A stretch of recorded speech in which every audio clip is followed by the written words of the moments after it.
Hi there, I'm Kevin O'Malley, Senior Project Manager for John F. Hunt.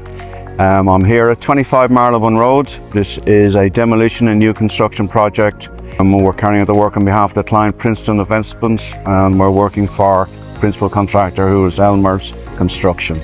Right, so the scope of the project is a cut and carve demolition. We take out the existing cores, risers and lift shafts, take the top floor off the existing building, and then we also have a new construction works which consists of mainly a new steel structure, new cores, new lifts, and 2 new floors on top.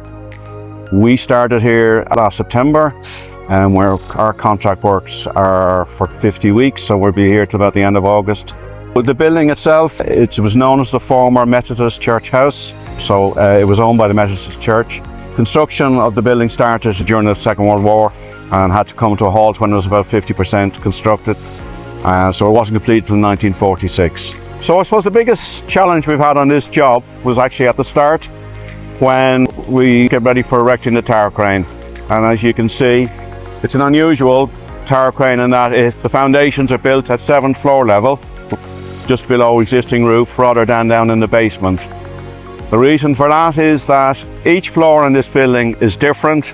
The alignment of the steel beams and columns and transfer structures is different. It's quite an unusual building, and we actually couldn't get a clear path down from roof down to basement for a mast, to tower crane mast. So we decided we would face the cantlage and cruciform up here, and we have supported it all the way down to basement with temporary work steel.